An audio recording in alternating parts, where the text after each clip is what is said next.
San Antonio, Texas, please make it loud for Josh Johnson!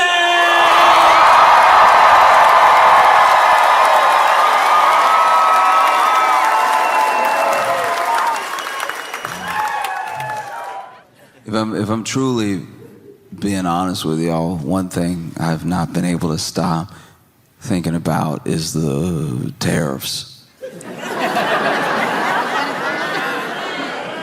It's like is all I can think about, because all I read about, because it seemed like everybody is like, oh, this is bad. I know people who do not watch the news at all that are like, why is everything red? Did everybody change logos or something? Every time I turn on TV, everything red. What is that? My TV bleeding, something going on. No, in case you have not been aware, in case you're trying to protect yourself and go about your day, there's been a bit of a trade war going on. The wildest thing about a trade war is that you are allowed to, like, okay. I was trying to put this in perspective. Okay, you know how when you were like on the playground and, you know, somebody would be like, my dad can beat up your dad. And you were like, oh, you think your dad can beat up my dad? It's like, yeah, I think my dad can beat up your dad. And then, you know, kid one over here is like, yeah, well, my dad goes to CrossFit. And, you know, kid two is like, yeah, well, my dad has been to jail. Sort of the CrossFit of life. So I bet you my dad can beat up your dad. And then, you know, other kid, CrossFit kid, dad is like, my dad, he has swords. He has swords, so you can try to beat him up, but he'll chop your dad up. And then kid two is like, well, my dad has guns. That's actually why he had to go to the CrossFit of life. It's because he has lots of those. A couple swords too, but he prefers to bring the guns when he has issues. And then, CrossFit, sword, dad, kid is like, yeah, well, my dad is 6'5", so he could definitely beat up your dad. And then, gun, jail. Kid is like, oh, my dad is 5'2", so he has quite a chip on his shoulder, so your dad will be dying, all right?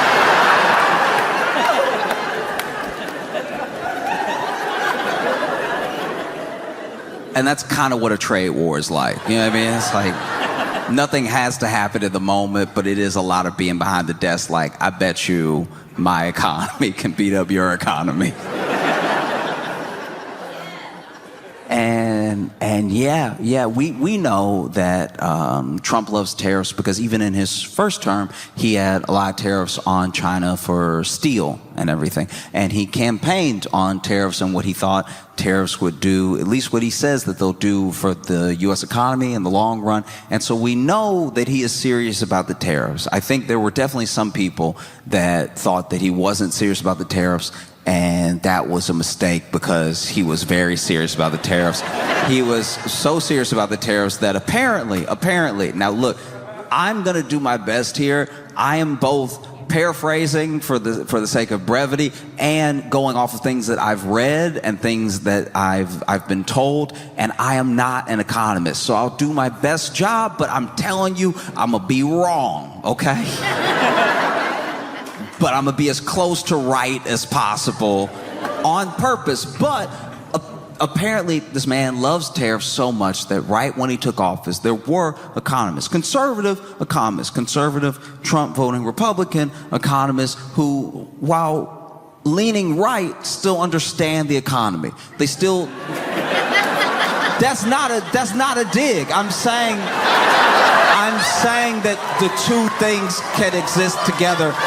I'm saying that understand the economy and they vote the way they vote, but they know the numbers, is what I'm saying. Because I'm not an economist. They understand the economists, kind of. So they immediately went to work coming up with tariff plans so that way, whenever Trump wanted to enact his tariffs, they would have the numbers ready, right? And so they did all the math and they did all the going back and forth and did all the figuring out that could be figured. You know, and then they went to Trump and he wasn't happy with the plan apparently, because in order to enact the tariffs the way that he wants, the numbers, a lot of them at least, were quite small. So then Trump, paraphrasing, but he was like, what is this 1.7? What is this 2.8, these 2.3, this 0.8? No, we need big numbers. We need to impress the people. You gonna send me out there and embarrass me in front of America? I need big numbers. Get me some big numbers, which apparently is why when he walked out with that poster board, you know that... You saw the board. You know that board that... You saw that poster board. It looked like homework, right? Like that poster board.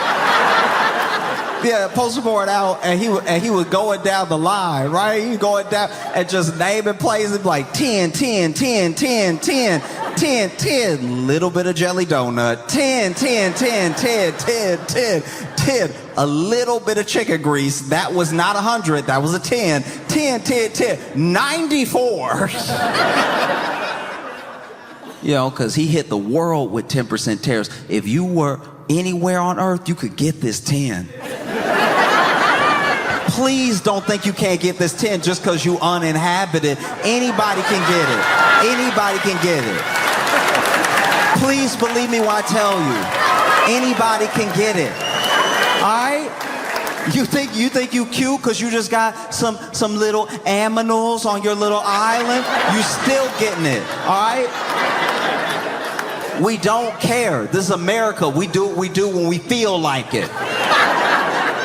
10, 10, 10, 34, 10, 10, 10, 10, 78, 10, 10, 10.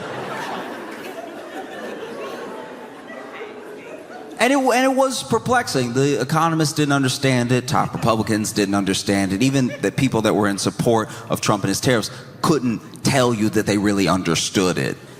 No one really understood it because there wasn't too much to understand. Everybody who does numbers was like, ooh, this is not numbers. This is not the numbers that I thought it was when I thought They were on like CNBC, basically any money channel, any money news channel. When these tariffs went out, they were on there cursing live. They were like, fine us, we don't care. We're all gonna die. You think I care about $10,000? I'll throw you another couple. The dude who does the bleeps must have had money in the market because he was gone. They were up there cursing live. I couldn't believe it. Normally, you'd even see the blurry mouth. I saw them enunciate the swear words. I was like, okay. This might be bad then. If the people who do money all day are upset and they looking at the red and everything look upside down on the graphs, I'm pretty sure it's supposed to go up like this. Yeah, I mean, you getting a little low. Dow. That Dow Jones was not playing. That Dow Jones was like, hey, I'm dead, y'all.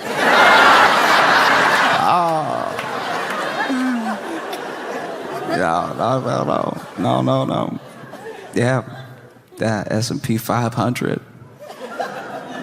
was down to 5. It was bad. It's like these were rough moments we were in, and nobody really understood why. We lost $3 trillion of value in the market in a day. People were showing me pictures of the stock market and the S&P and the Dow, and then their portfolio, and I was like, man, we got to pick a different color, because that much red ain't good for your eyes. But yeah, apparently, there were economists that tried to figure out something that would do what Trump said they wanted to do, but he was like, no, I need to go out to the people and really make a statement, and I need to make a statement for the other nations so they take this thing seriously. So, 10, give me some 34s, give me some 55s, I'll take anything, just bring it all to me. And they were like, sir, that isn't math. That may not work, but Trump was so dead set on going to other countries like, you get a tariff, you get a tariff, you get a tariff, like an opposite Oprah, like a reverse Oprah. You get a tariff, you cry and take that tariff, right?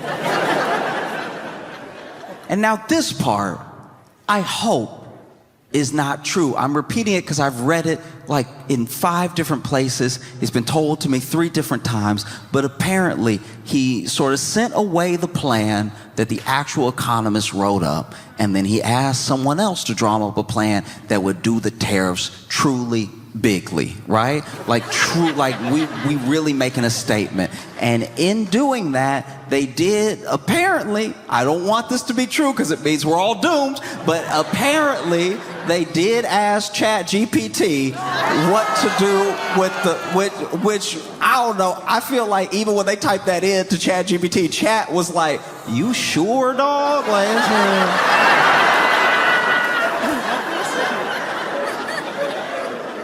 Which is a fitting bit of irony, though. It is kind of funny to me that like ChatGPT wrote up a formula that was then applied that then tanked the stock of the company that owns ChatGPT. Like it's a beautiful little closed loop.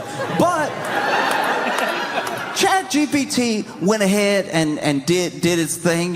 They asked him, hey, how can we tariff the whole world and not have everybody die? And ChatGPT was like, I don't know about the die part, but I will get you a little formula real quick. And it went and then it dropped this formula, and that's the same formula that they've been showing. Now this formula, it does have all the components of like a math equation. It's got the parentheses in there, it's got some X and some Y, has a little cursive, it has that little squiggly thing for when you divide, and I think it has everything that you've ever like looked at a meme about confusion that was coming at you, it's in there.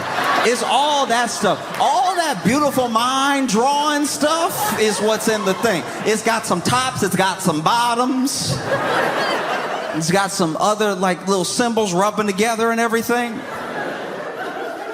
But apparently when plugging in any type of numbers into this equation, they still got the math wrong. So no matter if this thing came from ChatGPT or if it came from some mathematic genius, when applied, it was still applied wrong because the tariffs more went towards the tariff amounts more went to trying to reciprocate the amount of money with countries that we had a deficit with than the actual like reciprocal tariff, if that makes sense. Like we applied that thing as if, oh, they're just tariffing us this much, so we're going to tariff them the same amount. But rather than actually doing that, we were like, here is some math just to make everybody confused real quick, and then we'll actually go ahead and slap a tariff on them for their deficit or for their surplus, which also does not make any sense because then we're both punishing people who buy a lot from us and punishing the people we sell to off the things that we sold them to make things for us, right? So it's basically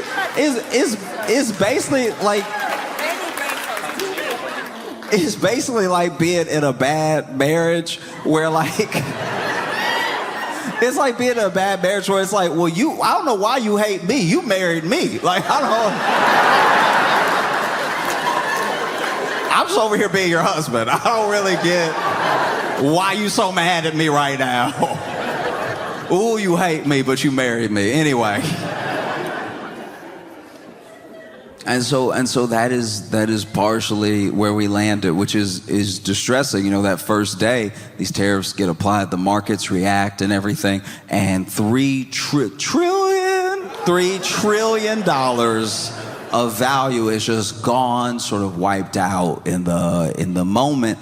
And then the next day it was worse, because the next day they were like, oh, we still doing it because we can get redder. We can get, oh, we haven't even broke out all the red in the crayon box yet. We can keep getting red. And then there was like another $6 trillion loss, like overtime. But like we were at 6 trillion, I think, by like that Friday at 4 p.m. or something. And then we lost money over the weekend, which I didn't even think was possible. I thought the whole point of the market closing was to close. Don't keep counting. That doesn't feel fair to me, to keep counting even though we closed and now I owe more than I owed before. That's not fair at all. But then when Japan opened up and Japan was plunging about 8% on their market, and then our futures were also our futures, you know the future, you know the thing you're supposed to look forward to, that was also looking bleak for us. And then our market opened and the market was like, no, we still dying, dog. I'm not pretending. I'm not gonna pretend to know math. You know what I mean? I've met math. I've been affected by math, for sure. Math rules everything around me, yes.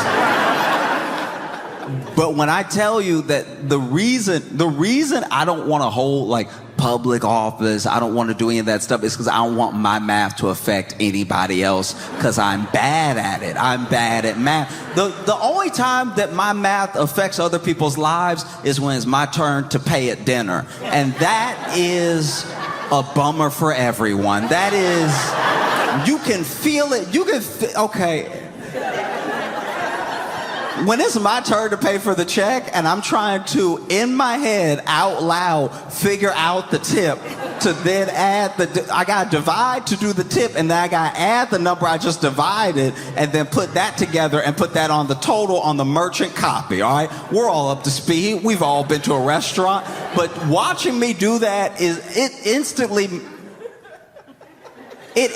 feels like when the teacher would make you read in class, but you knew a big word was coming up. You had been trying to sound out this word while the teacher was talking about some other stuff, because you had already counted the paragraphs. The teacher making everybody go one paragraph for paragraph for paragraph, and you like, okay, I'm sitting here, which means I'm 8 paragraphs away. That's my word. Oh no! And so then you trying to sound out the word in your head, but you can't sound out in your head. So you're like, maybe I'm not even sounding out right now because my head is quiet. And then they get to you and it's your turn to read, and you're like reading all good, killing it. You even sounding out the commas. You know what I mean? You see that comma and you go, pause.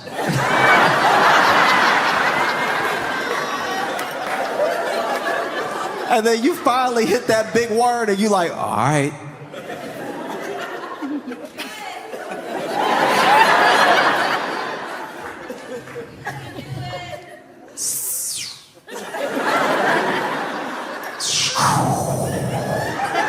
Hey, you old enough now, you don't want to sound like you sounded out, because everybody will think you can't read even though you read half the paragraph with no problem.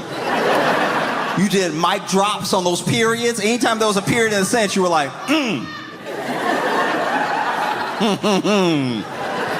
this good textbook right here.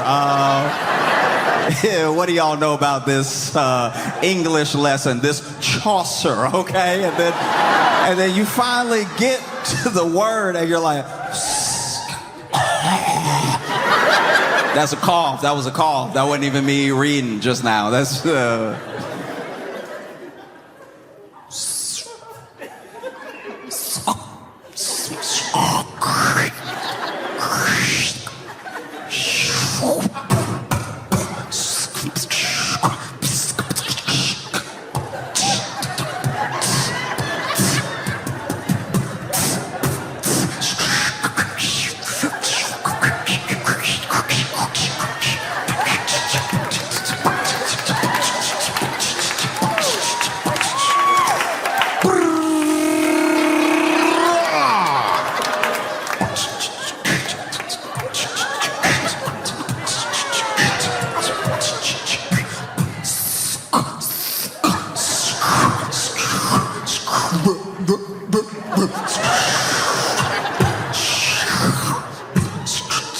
and the teacher goes, scrumptious.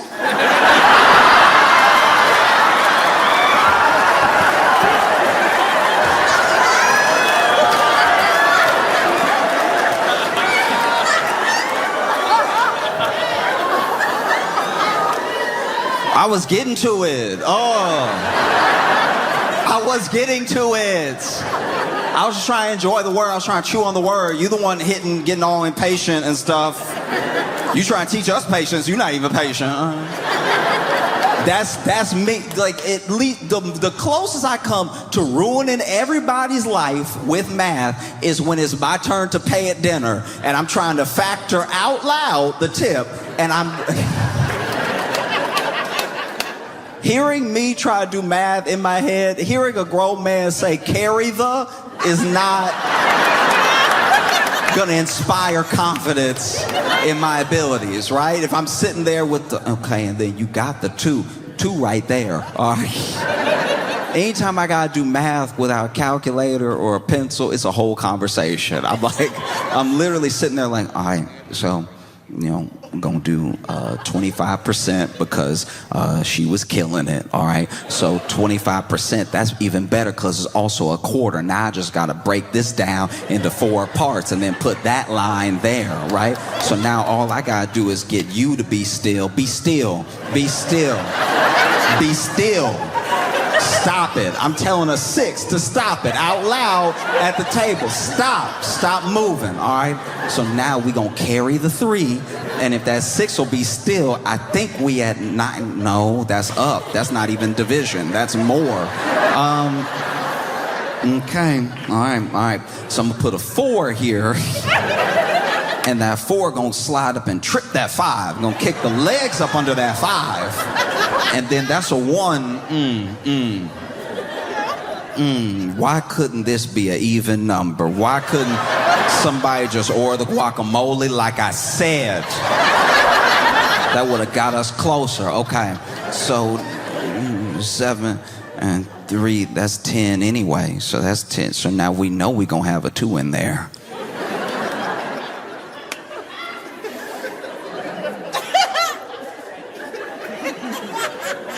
I know y'all want to go. All right? Get in the car then. Get in the car. I'll follow.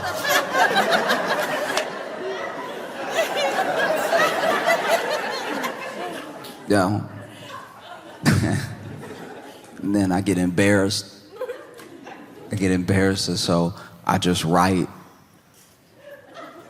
the total twice. And then I'm like, at least if I tip 100%, nobody could be mad at me. But then I'm sitting there like, can I really afford this? Because then I got to get in the car and do the math in my head of my account. I'm like, all right, so we eating on Sunday, all right? Tomorrow is a business day. It's not going to go through till tomorrow. So if I add a 20 to the account,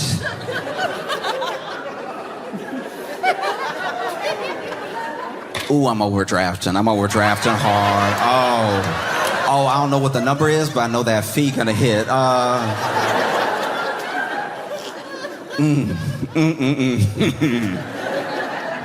We're in a bad way. One of the biggest problems that I think is facing Americans and the country is that we don't have a sort of cohesive identity of care for each other. So, for instance, something could happen to a large swath of Americans, and there'd be other Americans that are like, all right, good, I don't care, whatever. And I'm not saying any country is perfect.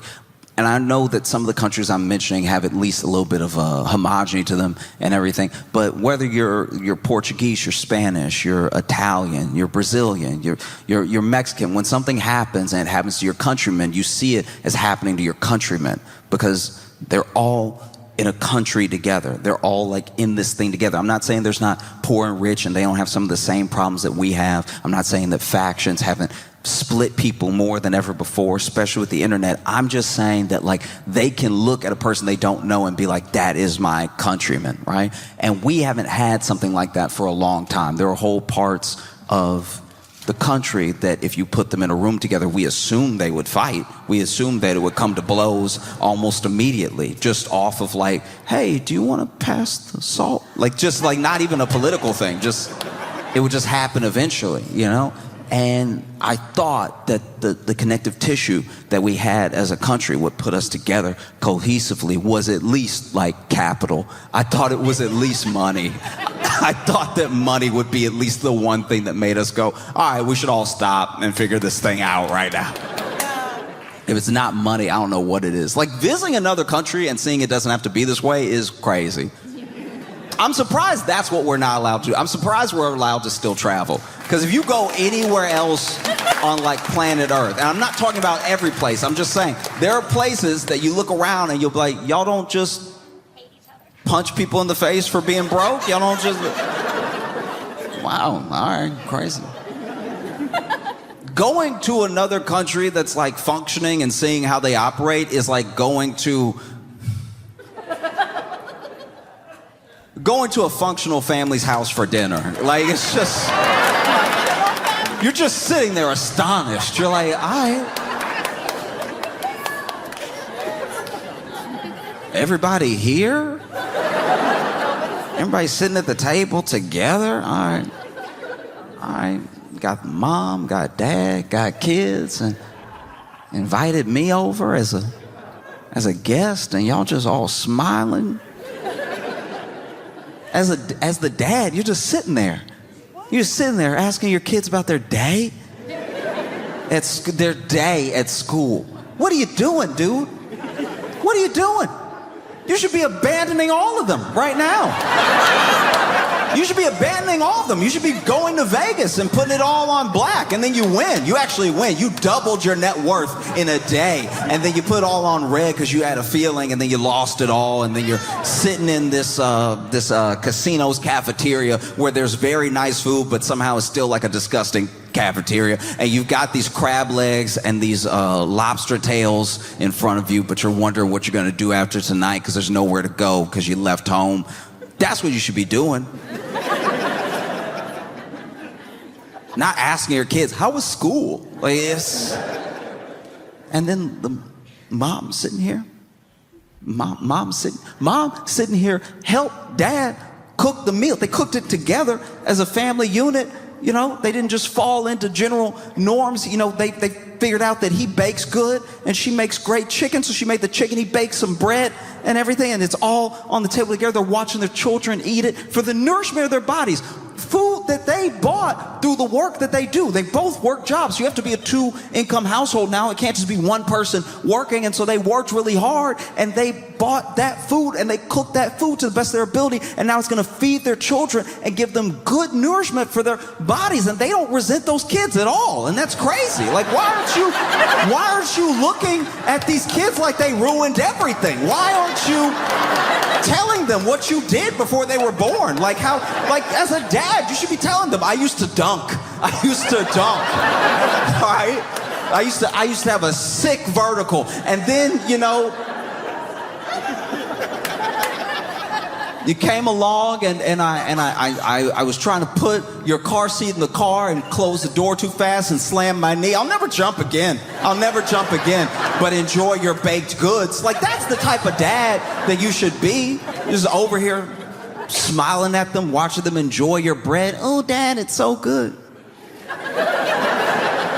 And as the mom, you're over here working a job, cooking as well, and not resenting anyone here. You did a great job cooking rosemary chicken. It's delicious, succulent, not dry at all. How'd you manage that? How'd you manage not to dry it out? The rosemary's perfectly on there, and you shouldn't be here. You should be cheating. You should be cheating to give your kids something to fight against, okay? You want to make your kid a star athlete, you go out there right now and you cheat. You break up this family so that the only solace they can find is baseball, and then they just hit dinger after dinger every game because they're hitting their trauma. And then one day a scout from a good college, a college they couldn't possibly afford because it's not a 2-income household anymore. One of those colleges comes to scout this kid, and they're like, man, that kid's got talent. And we have to get him on on this school's team, full ride. He goes from that full ride to AAA minor into the majors. And then one day, they're interviewing him at the end of a game where he's hit the dinger that won them the World Series. And he's like, hey, I don't know where, I'm sorry, I'm getting so emotional. I don't know where, my mom and dad are, but just know that I love you and I hope you're watching. And I did this for you, okay? I did this for you. I love you so much. You should be doing that instead of just helping them with their homework.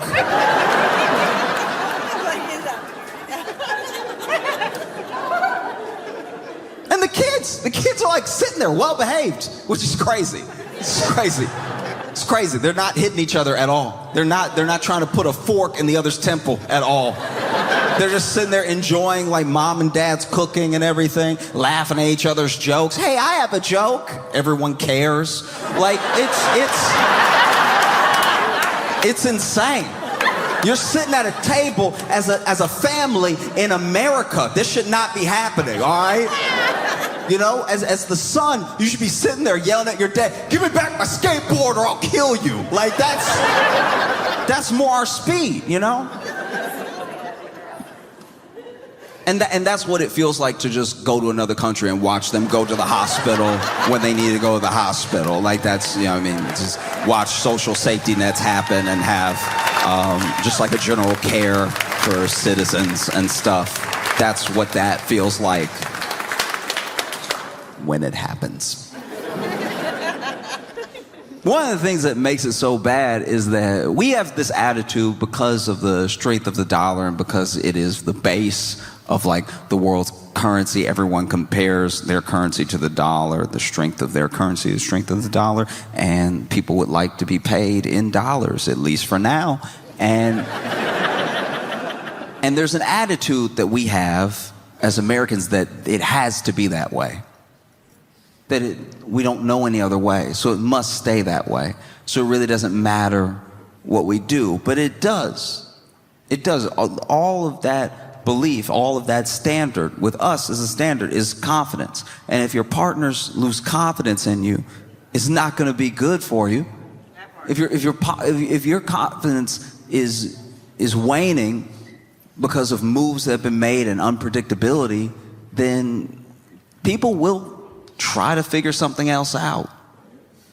That's a little terrifying. You know, I'm not an economist. I don't know how all of it works. I just know that you can only really bully the whole world for so long. Do you know what I mean? There was a flight a couple years ago where on this flight, this dude on the flight stands up mid-flight and is talking wild and reckless. This dude stands up and he's like, I'm gonna kill everybody in here, okay? All right, you're all gonna die. Do you understand me? Every single one of you is gonna bleed and die. And he's making all these weird movements and he is freaking people out and people are stuck in their seats. They're like paused in their seats. There's only one person who's like taking a little bit of cell phone footage of this dude because nobody knows what this dude is going to do, and he's getting up so confident and he's so scared because I guess he's like a bigger dude as well, and he's like, no, y'all are all gonna die. He's clearly having like some sort of mental episode, but at the same time nobody can know how serious he is or like what his problem is or anything, and people are frozen in their seats, right? And he's like, I'm gonna kill every single one of you. You're all gonna die. I'm gonna crash this plane. And then he tries to get into the cockpit as well. He can't get into the cockpit because that's locked. And finally, this dude goes into, I think it's his back pocket, right? And everybody's expecting a knife, a gun, and this dude has a spoon. And when everyone realized that all he had was a spoon, talking this reckless, they whooped his ass.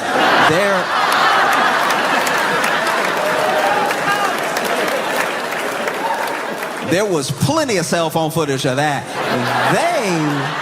They were whooping this dude. I know they don't do it on flights anymore because people have allergies, but back in the day, they used to have peanuts on flights.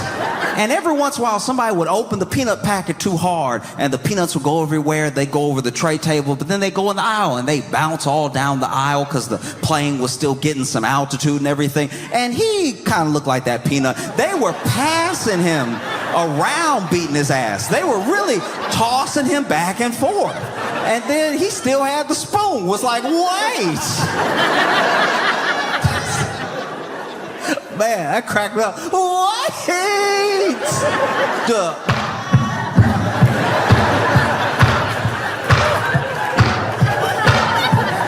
They made that man sound like tennis in there. That man, he was using the spoon a little bit. He was like, meh, meh, meh. And people were like, all right, fingers and eyes. There were other people who never got the chance to beat his ass that just watched it with their phones, and you could see them with the eyes going, ooh, ooh, ooh, ooh, ooh, ooh. And then they restrained him, and then they landed. Cops got on the plane like, damn.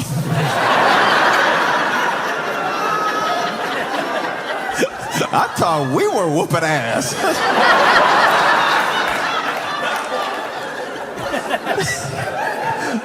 Man, this man tied down to the seat with seatbelts and duct tape and still got the spoon.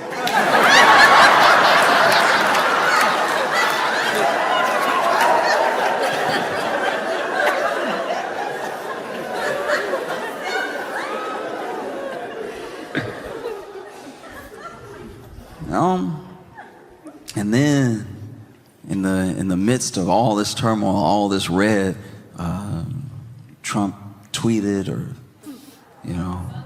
great time to buy. That's the most unserious thing I've ever heard in my life. Honestly, look. Admit it for a second to yourself. You don't have to say it out loud, but just know in your heart, if this was any other country, you would be laughing your ass off at that. That is very, very, very funny. That is so inappropriate and so funny at the same time. It's basically like somebody driving the car towards your car accident going, wee!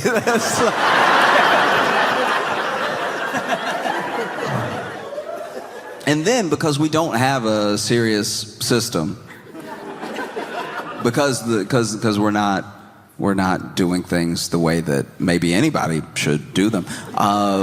Somebody from Trump's administration, I'm pretty sure his cabinet, and I don't want to say the wrong name, but just know that they're in his circle. They went on, maybe it was CNBC, it was one of the major news networks, and they were asked by the anchor, hey, do you think there's any possibility that all these tariffs, all this stuff going out is really just to raise the alarm bells, and that there's a possibility of a sort of 90-day situation, just like with Canada and Mexico? And then that guy said, yeah, the president's going to decide what he wants to decide. He's going to do what he wants to do. But then, off of that, you heard me when I said, yeah, the president's going to decide what he's going to do. Yeah, just off that noise, that noise right there. Yeah. Someone clipped that and tweeted the yeah, and then they said that there was about to be a 90-day pause, and then the market went up $3 trillion because we are not really here, I guess. Like, that's one of the craziest things I've ever heard. I knew money wasn't real before, but I didn't know. That's a noise. He didn't even give it a full yeah. Yeah. $3 trillion from, right? And then it went back down again because the White House came out and was like, we never said that. And so it dropped all the way back. And then like 2 days later,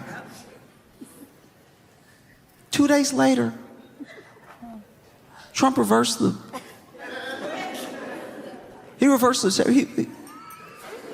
2 days later, he was like, yeah. No, they reversed the tariffs. And then the market shot up like $3 trillion again. I'm starting to think the market only understands $3 trillion. And I'm not saying I knew it would happen. If I did, I would have made a lot of money, like some of those people that are potentially going to be investigated because they had calls on the market for 2,000%, and then they very rich. Trump even pointed one out. He was like, "That guy made $9 billion whatever he said." And yeah, I'm just saying, I didn't expect it. I did not expect there to be a ton of follow through in that. I'm just saying that when he said, I'm not saying I believe everything he says. I'm saying I thought he believed what he said when he said it. I thought, look, I'm not saying I believe when he says the thing. I don't know if I believe it. But when anyone says what they say, you would think that they would know if they believe it or don't believe it because they said it, because they're alone in there with their head to say it or not say it, and then to know if they're lying or not lying. But then I was not in his head, so I'm like, I don't know, right? But I thought he would know whether or not he meant what he said anytime he speaks, just for himself, not for us. I understand the man can lie, but this in your head just for you is where I don't think you should be able to fool yourself. I don't think you should be able to trick yourself that way. If you said it, you alone in your head in your room of one should know what you mean when you say it. And I know that doesn't make sense, but it makes as much sense as the tariffs, because it is in his head by himself. So, all right. Yeah. That was the thing. That was the thing. And then he, reversed the tariffs on a bunch of countries, except he increased the tariffs on China because they had increased the tariffs on us in the wake of that thing happening. So then it was really just, my dad can beat up your dad. I didn't forget you from before, so just know that my dad can beat up your dad. And then China was like, you don't, look, China made a statement early into the little tariff trade war where they were like, if the U.S. wants a trade war or any other type of war, we're ready and we'll fight to the end. And that's a lot. That's a lot. I thought we were talking about numbers, and that's another place to take it. And then Trump raised it to like almost 150% on, and this is my thing. I'm not an economist. I don't even know math. But can we at least keep the percents in the 100, please? You know what I mean? Because we're getting into some dangerous territory. The only other place that percents have gone over 100 and has been bad for people in this way is Maury. Maury had people on that were 1,000% sure, and they couldn't have been more wrong. They could not have been more fundamentally incorrect. One of my favorite, in case you're not familiar with Maury, in case you have not been blessed with the afternoon programming, the after school watching that was Maury, there were episodes of Maury. Maybe my favorite episode of all time was white woman, white man, black baby, fraternity episode. That was art. So white woman over here, and she's like, that's his baby, Maury. That's his baby. Why won't he take care of his responsibilities more? Okay, so we dated for a while. We would hook up from time to time, and then we broke up. So I was out. You know what I mean? I saw some people, but that's his baby. Look at it. The baby got a head. He got a head. That's his baby. All right.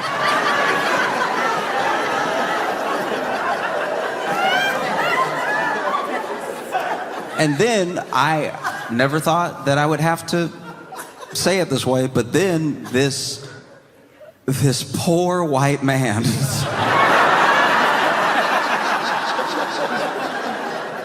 had to, in real time, navigate, making sure everyone understood he was not the father while not saying anything horrifically offensive. And to his credit, he really kept a cool head and did his best. He was like, okay, look.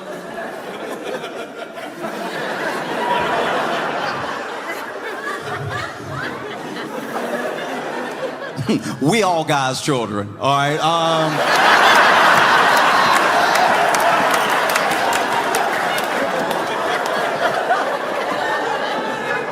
Okay, and I mean this with no disrespect to the African American gentleman baby or the community at large, but he and I are not kin.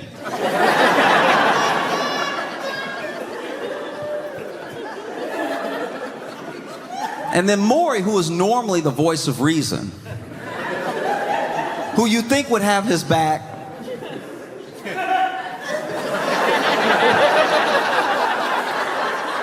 says out loud, you don't think this could be your child?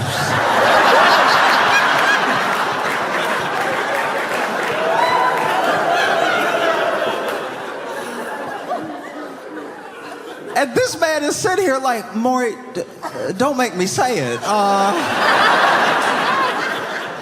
you serious? Look at the screen. And then he read it out. He was like, the DNA results are in. He pulls it out of the envelope and he goes, when it comes to the case of 2-year-old Dalmon Travius,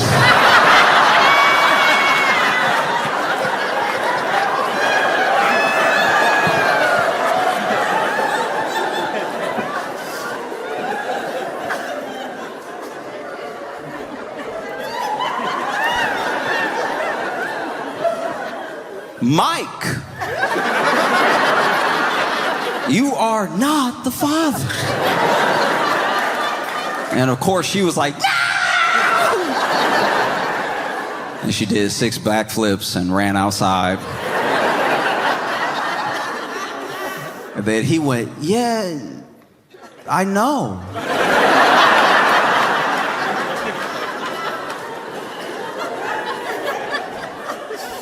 Y'all be blessed. And that's my thing. It's like if you're gonna be more than 100% sure, you have to be so sure. You have to be right. You have to be correct. And China came out with a statement. I think it was today. It might have been yesterday. I don't know. I just saw it where they were like, due to the U.S.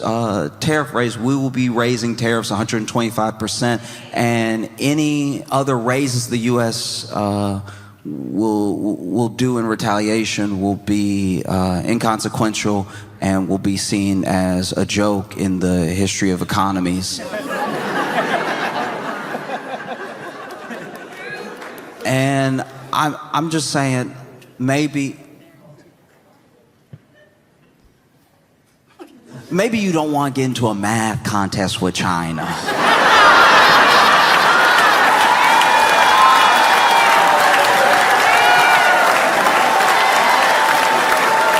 Y'all been fantastic. Thank y'all so much.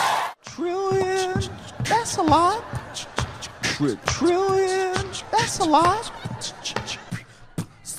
Yeah. That's a lot. All right, so I want you guys to get loud and proud for your headliner, Josh Johnson!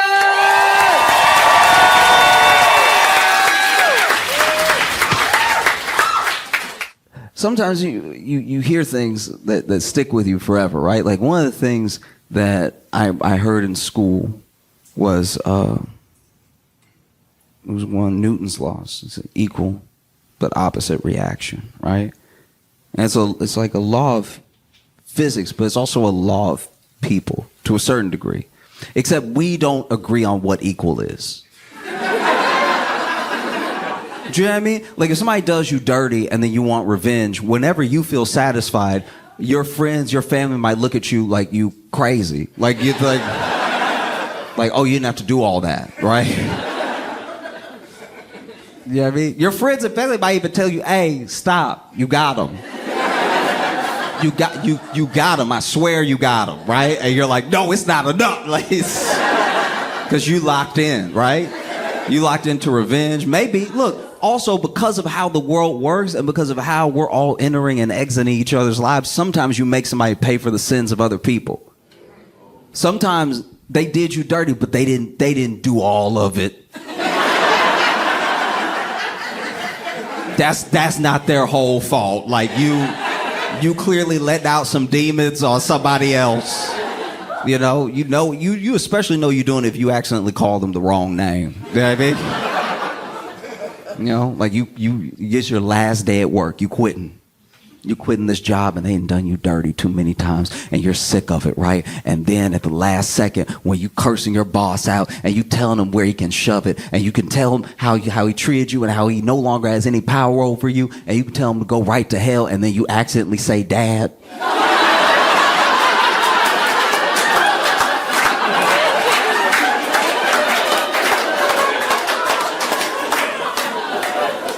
And then both y'all have to sit with that for a second, like.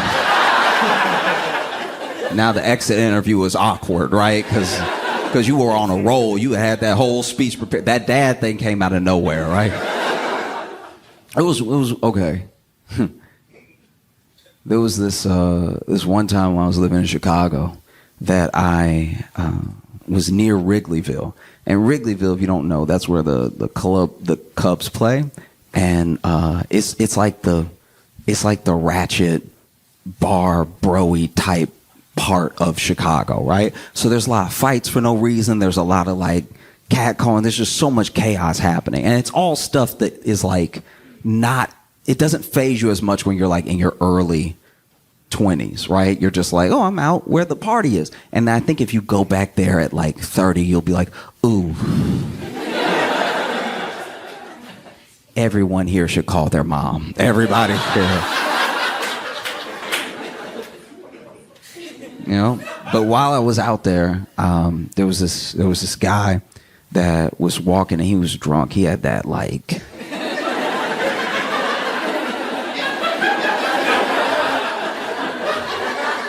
I've never seen anybody walk like this. Like he really was walking like his feet couldn't find the ground, and it's always gonna be there. It's always every time. But he was like,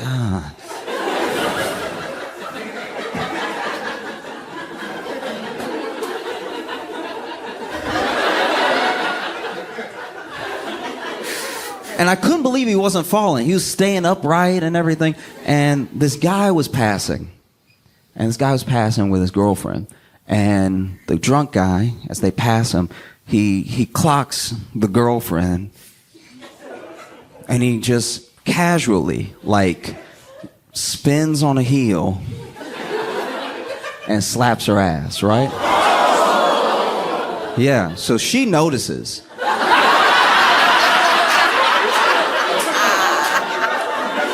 She very much notices. And it's crazy. Almost all this could have been prevented because he's so off his balance that he almost missed, right? He almost had a very different night. And so basically he slaps her ass and then she turns around and then her boyfriend turns around. Now he has not withdrawn his hand fast enough for the boyfriend to not know what just happened, right? So then he turns around and this guy is like, the drunk guy is bigger than the guy whose girlfriend just got her ass slapped. So even though that dude goes like toe to toe with him in the next moment, I was still worried about the little guy because the little guy was little, right? And even in his drunken state, he's still like aware enough to know he was big enough to be an asshole, right? Because instead of apologizing or anything like that, he's like, what you gonna do, little man? What you gonna do, right? And he didn't say it like that. He was like, what's he gonna do, little man? What you gonna do, little man? What you gonna do, little man? Huh? Ain't nobody. What you gonna do, little man? And little dude wasn't little for long. Because he popped that dude square in the mouth. And then big dude finally found the ground, right? And I had never seen this before in real life, but little dude didn't just fight him. He started doing actual wrestling moves on the street, right? This man, girlfriend been stepped out of the way, and this man goes.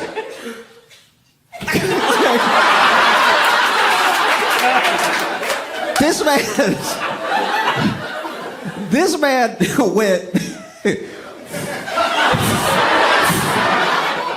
like, this dude was going off, right? And it got to the point where even as a bystander, I was like, I think you got him.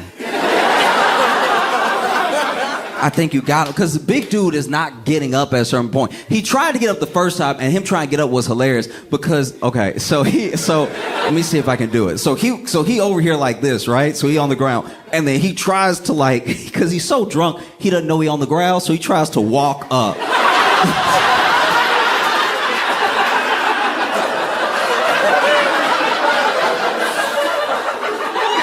This man tried to walk up while he was getting hit.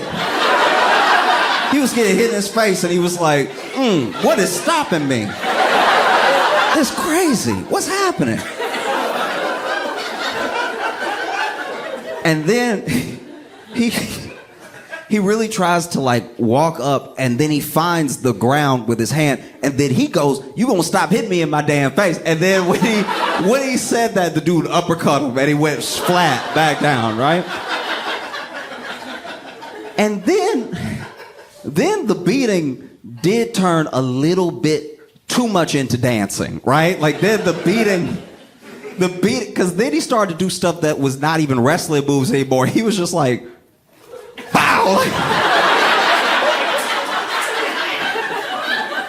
To the point where even his girl was like, hey, you got him. But you could tell, you could see it on his face that something deeper was bothering him than just this moment, right?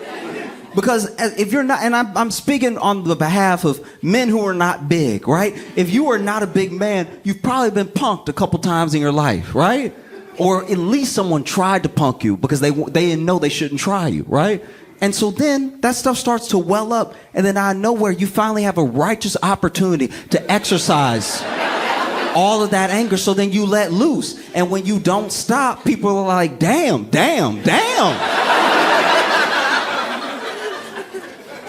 And I said that because that's the best way I can illustrate what happened between Kendrick and Drake.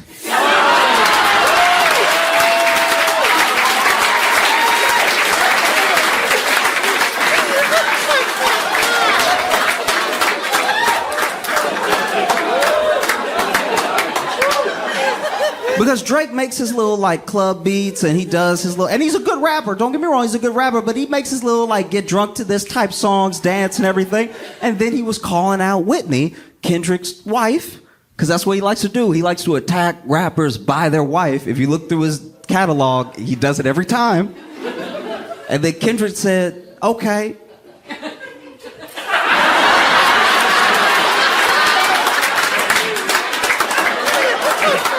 I promise you, nothing but sweet chin music. I'm ready. All right? Because I think in order to understand, I really don't think people get it. In order to understand how important and powerful that pop-out concert was, you have to understand Nipsey Hussle. Okay? Nipsey Hussle was a rapper that a lot of people, at least as many people as I think should know, don't know. But what is one of the most important things about Nipsey Hussle, and what he would probably want you to know about him and remember about him, besides the fact that he was a phenomenal artist, is that he spent his time, his money, his attention, and all of his intention in improving the lives of the people that grew up around him, improving his community. Okay? This dude would pay for shoes for kids in elementary school that didn't have them. He would get repaved basketball courts that were in disarray, right?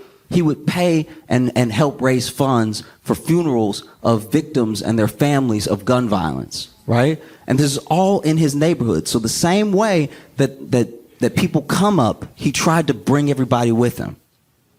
That was his mission. He made it his mission because yes, he was a great artist and he was getting on and everything, but you just getting out is not enough, right? Sometimes people make it out and then people don't, how do I put this? It's not enough if you just make it out. You want to bring people with you. Imagine you're in a burning building and so is your whole family. What credit is it to you? What does it really say about you if just you make it out? It means you ran out and you left everybody else. And Nipsey was like, I will die in a burning building if it means I get as many people out as possible, right? You know? Because it's very easy. It's one of the easiest things to do because all of your experience is relative to you, right? So you actually, as much as we may look down on it, you can't always fault someone who forgets where they came from. Especially if you came from a bad place. Sometimes you try to forget where you came from. You know? I used to think about that. I was like, damn, if I get rich enough, I won't be able to find this place on Google Maps. You know? But I mean it. It's like that's an amazing thing. And the other amazing thing, and I don't want this to come off the wrong way, but Nipsey did so much good. He did so many impactful things. He started so many programs and he taught how to give back and he taught people while he was still alive. It's like I want to instruct Black Americans on how to build franchises for themselves, right? So that when we make the money, we'll know what to do with the money, right? And he did all this with what I would consider very little money. Because yes, he was a big artist and yes, he was a millionaire. But when he passed, when he was murdered, his net worth was about $8 million. And I think that people don't recognize how low that is in the grand scheme of how rich some of these artists are. We have artists that are billionaires, right? We have artists that are on track to be billionaires. And they don't do what he did with so much, with literally a fraction of what they had, right? And so I think it's important in order to understand that pop-out concert, it's important to understand Nipsey and what he stood for and what he was trying to do. It's also important to at least understand the image and the legacy of Kobe. Because Kobe was also this integral part of LA, integral part of sport, right? And no matter what you think about the man himself, what he did in basketball, the passion that he had, his obsession with his passion is exactly what he wanted to impart on people for whatever it is that they do. Whatever it is you do. It doesn't have to be entertainment. It doesn't have to be a sport. It could just be the passion you have for being a father, right? If your obsession is being the best at whatever your passion is, you will make an impact, right? It's why to this day, and when I was little, if I have a ball of paper and a trash can is far enough away, Kobe. And if I make it, I lose my mind. You know? And so it's also important, no matter what you think of the man himself. Kendrick is someone that both of these individuals showed love to. And he's someone that has an obsession for his passion, which is music. And he's also someone that through his music, and at least in the intention of how he speaks in every interview and in everything that I've read about him, wants to give the same way that Nipsey gave, right? And sort of be a beacon for those same principles. So then, when you have something like the Pop-Out concert, which is on Juneteenth, which is a liberation day for Black people, right? And then they all come together. And when I say they, I mean every section, every known and probably unknown section of LA's gang members were in one place at the same time. That's crazy. They were all there. And everyone made it about the beef. And he played the diss tracks. Of course they do. But it was bigger than that. There was a 4-hour concert with artists from all over LA, all over West Coast, putting on, making their amazing music shown to the world. And there was even a little detail, like, I haven't verified this thing, but I heard about it. And I know of someone that, at least I think it happened to, where the concert tickets sold so fast that I guess they were checking zip codes. And if you didn't live in or around LA or the West Coast, they were refunding people so that people in LA could go to the concert, right? You know? Because the thing that Kendrick gives, at least to me, the thing that Nipsey gave, at least to me, and the thing that Kobe gives to a certain degree is an appreciation and a strengthening of community. Community is very important. And just because you're not a member of a particular community doesn't mean you can't help, doesn't mean you can't feel a part of it. But if you're in a community, it's important to give back. I think that's the thing I'm trying to establish, right? Is that if you're a part of a community, it's important to give back, right? Which is why, outside of any colorism, outside of any like part of the beef, the thing that bothered people, and the thing that I think gets missed because people want to be fans in whole of a person and their work. And it's just not possible. You know what I mean? Like, it's not. You don't actually know the person. So maybe they made a good thing and maybe you like it and that can be enough, right? So this isn't to discredit the entirety of someone making work and then also having to back up that work with being an angel. But I think what bothers people is that community is sometimes equal to culture. So if you're not a member of a community and you take from the community, let's say you're a business that moves in and all you do is sit there and let the people spend money, and then you send that money away from the people who spent the money, that you put that. What place do you have here? We're trying to build something, we're trying to build up. And you're just taking, right? And I understand business is business, but you're just taking. And I think that's what bothers a lot of artists about Drake.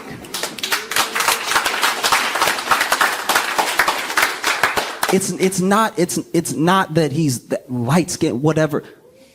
It's literally, I promise you, it's the fact that you're not actually trying to be or in the community, but you take, and what do you give? You're a billionaire unto yourself. Who else did you get out the house? Preach. Because Nipsey did so much, and he did it, and he left with a net worth of $8 million. How many hundreds of millions? How many hundreds of millions does Drake have? And I'm not telling anybody how to spend their money. I'm just saying that when we look at who's doing what and when they're doing it, you got a lot left. So when you have a concert like that, right? When you have a concert that's a day of liberation and you've grabbed all of these different sections out of LA, like you gotta understand what it is for some of these people to be in the same room. By any other metric of any other time, they would be in the streets killing each other. And now they're all inside in one place right now, right? So I think that's what got so many people so emotional about that moment when they were all on stage together dancing together, dancing the way, and I understand that there are lots of black people who don't have the take that I have about it, that think that any mention or any semblance of gang culture shouldn't be equated to any part of blackness, and I understand that, but I'm saying we are where we are, right? Those are black people, and yes, they've been in situations and they've been in conditions where they are gang members, but if you have a day like the pop-out concert, and you have another day like the pop-out concert, you have another day like the pop-out concert, all of a sudden, all this stuff, it just disintegrates. Do you know what I mean? It's all about a future, right? You had more gang members than any of, we do not know how many gang members were on that stage. But they were all dancing together. And sure, it was to call Drake a pedophile. I understand that. I understand. But they had to dance to something, right? And so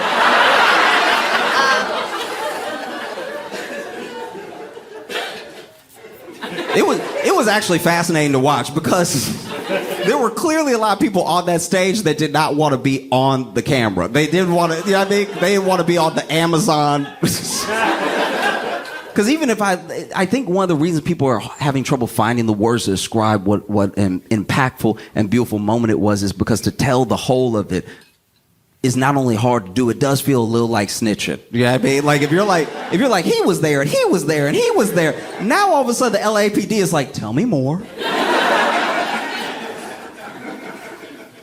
You know? And so maybe for the good of unity, the good of the community, maybe even the good of the culture, maybe Drake should try one more time. Maybe he should.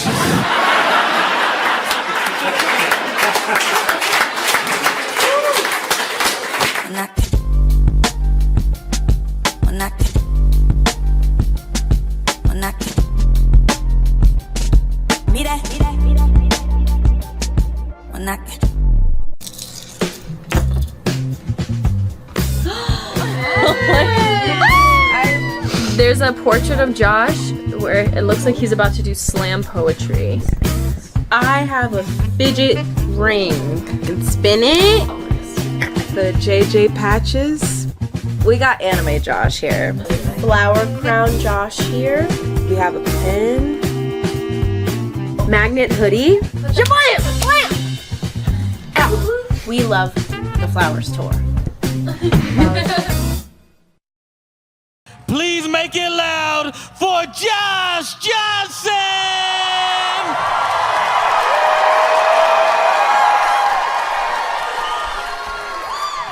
Man, okay. I've been excited to come to Rochester, and I have been also nervous. I mean, I cannot tell if y'all have a mountain lion or not.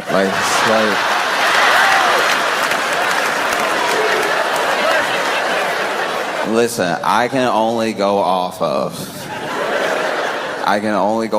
what I've been watching. And what I've been watching, I'll just walk you through it.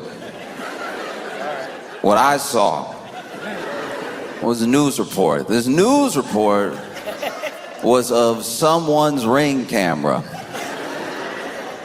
I like that the whole community is involved in the surveillance. I like that this wasn't CCTV footage. This was, a person's Ring camera. And in the Ring camera, there is what might be, probably is, definitely looked like a mountain lion going for a late night stroll. Fantastic.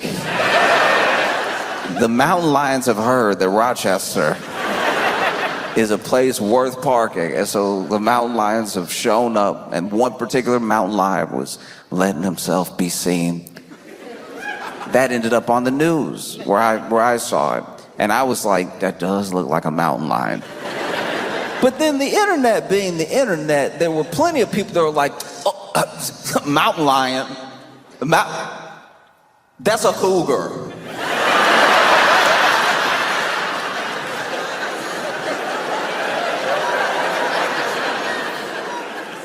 Nothing makes me want to get into it with people than actually, that's so beside the point. A very big cat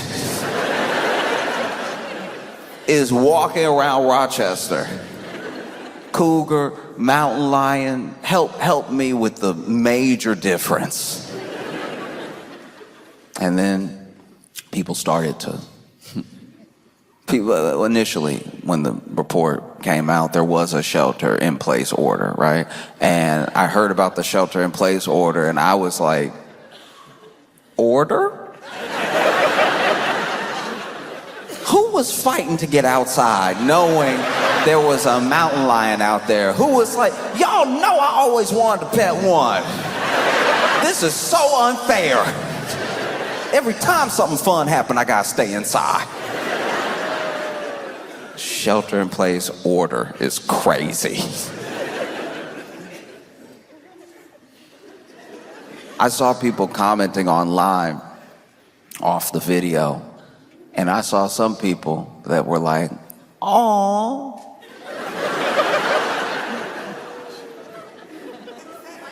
Please tell me you understand that if that awe is taken to a mountain lion, that will be the last noise you make. Oh, so sweet. He's licking it. Let's go say hi.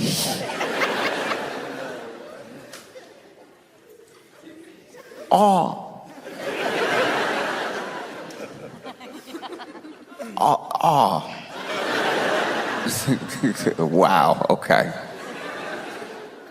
And then from there, people contacted the zoo. And to y'all's credit, y'all's zoo was like, hey, nah. Everybody here's supposed to be here. Okay? We not just loose with the gates like some other zoos have been. We got all our cougars, we got all our mountain lions, every cat is here. And the fact that this thing was just strolling as well. It's not running around. Everyone that says they've seen it, it's quickly become this urban legend / mascot of Rochester. Because then the people that have seen it, and look, I'm not saying that if you've seen it, you were supposed to tackle it and take a selfie with it. I believe the people that say they saw it. I believe one person in particular that says that he saw it. I believe the man that your news interviewed that said that he saw it. This man should just be an anchor. The man is all the news, and they turn, and he went rawr.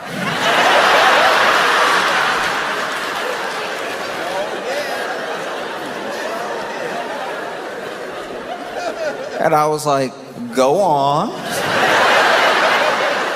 So far, this is very believable.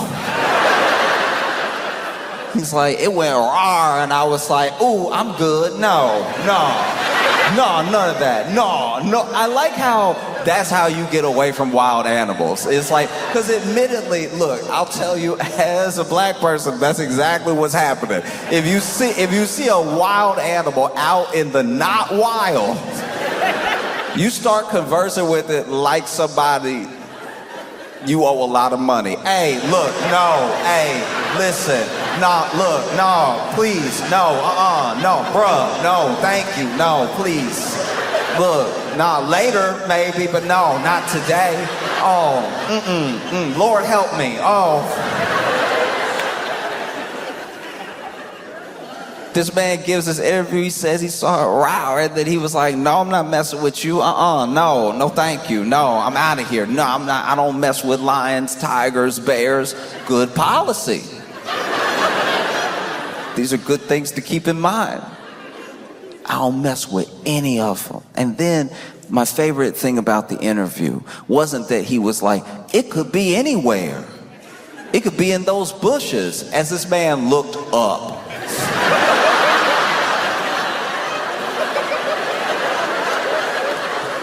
This is why this dude is low-key one of my favorite people of all time, because I know exactly everything that's going through his thought process while he's talking to the news, and I also could put myself in this situation when he saw the mountain lion.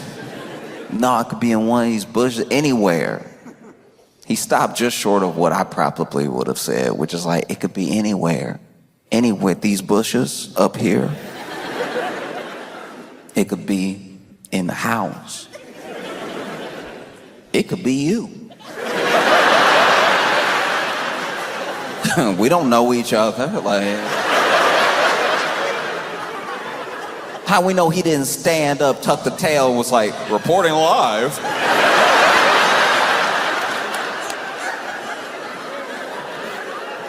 Matter of fact, roll up your sleeves. Let me see how furry you are. No, my favorite thing about this interview was that this man gave the interview in broad daylight, explaining what he saw while holding a bat.